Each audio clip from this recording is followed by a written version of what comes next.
Hello नमस्कार दोस्त, आज सभी का फिर से स्वागत है आपके YouTube channel concept chemistry and analysis में। तो आज हम फिर ऑक्सीकरण अपकरण का जो चैप्टर चल रहा है कलर्स एलिमेंट का, तो उसी को हम आगे बढ़ाते हुए वीडियो नंबर 3 को लेके आ गए हैं। जो यदि आप वीडियो नंबर 2 वीडियो नहीं देखे हैं, वीडियो नंबर 1 और वीडियो नंबर 2 जिसमें ऑक्सीकरण एवं अपकरण का डेफिनेशन दिया गया है उसको समझाया बुझाया गया है, तो जाके आइकन बॉक्स में हम लिंक दे देंगे, आप वहां जाके पहले देख लीजिए। चलिए इस वीडियो में हम बताएंगे कि ऑक्सीकरण और अपकरण अभिक्रिया जो होते हैं उनका जो इलेक्ट्रॉनिक सिद्धांत, जो इलेक्ट्रॉनिक विन्यास हम निकालते हैं उसका जो इलेक्ट्रॉनिक सिद्धांत होता है उसी को हम इस वीडियो में बताएंगे। और इससे जो नेक्स्ट वीडियो होगा वह होगा ऑक्सीकरण एवं अपकरण अभिक्रिया में अंतर। तो चलिए पहले इसको देखते हैं। क्या लिखा हुआ है? ऑक्सीकरण एवं अपकरण क्या इलेक्ट्रॉनिक विन्यास का सिद्धांत, इलेक्ट्रॉनिक सिद्धांत। इसमें क्या होता है, एकदम सिंपल से लैंग्वेज को समझ सकते हैं। जिस अभिक्रिया में ऐसा कोई अभिक्रिया होता है जिसमें कि उनका परमाणु हो या आयन हो अपना इलेक्ट्रॉन त्याग करता है और त्याग करने के बाद अब विद्युत ऋणात्मकता कम से कम, काफी कम में, निम्न में बनाते हैं। विद्युत ऋणात्मकता निम्न में और विद्युत धनात्मकता किसमें अधिक से अधिक बनाते हैं। मतलब हम कह सकते हैं अपना इलेक्ट्रॉन त्याग करके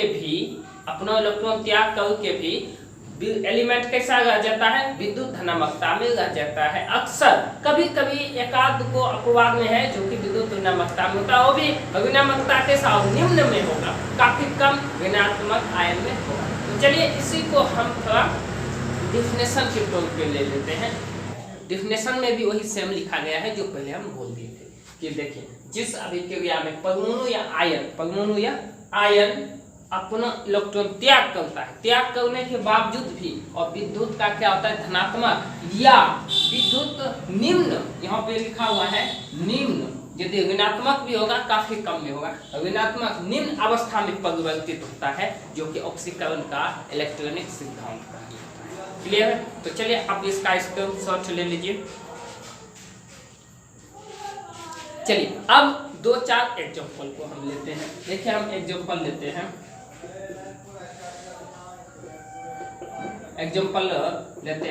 क्या सोडियम को हम लेते हैं एग्जांपल। चलिए सोडियम, यहाँ पे देखिए एक इलेक्ट्रॉन त्याग करने के बावजूद भी यह धन आवेश बना रहा है।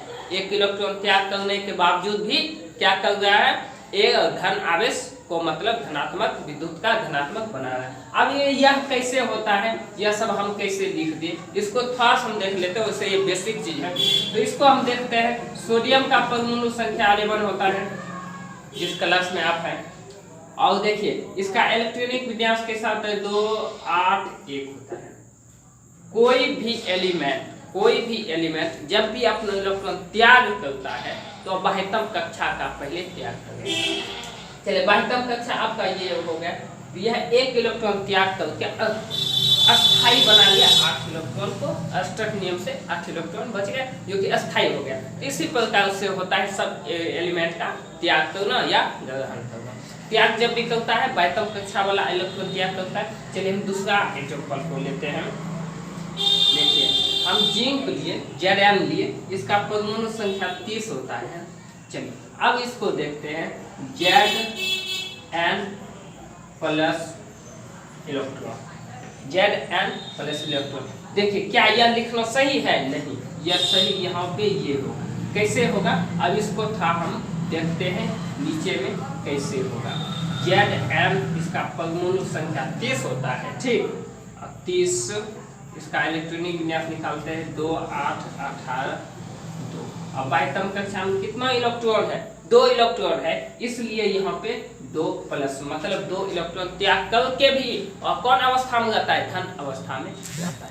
अब यहाँ पे लिखे हैं देखिए कि निम्न विद्युत ऋणात्मक होता है। और भी इसका भी हम एग्जांपल लेते हैं, थोड़ा इसका स्क्रीनशॉट ले लीजिए आप।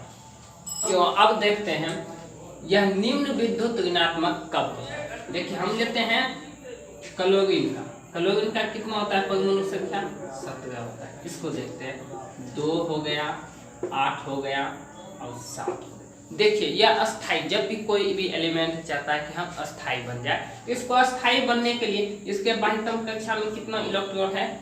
7 इलेक्ट्रॉन। यदि इसमें 1 इलेक्ट्रॉन यह ग्रहण भी कर लेगा, क्या करेगा?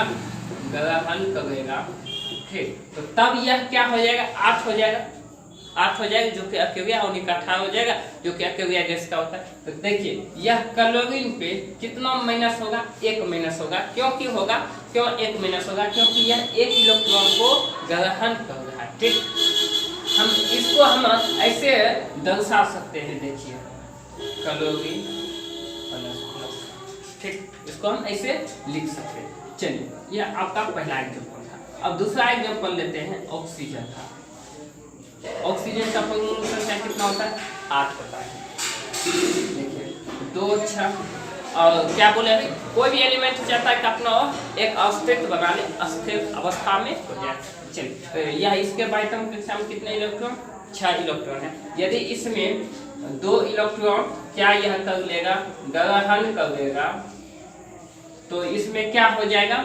देखिए ऑक्सीजन को इस पे 2 ऐसे लिखते हैं, 2 बार माइनस को लिख देते हैं।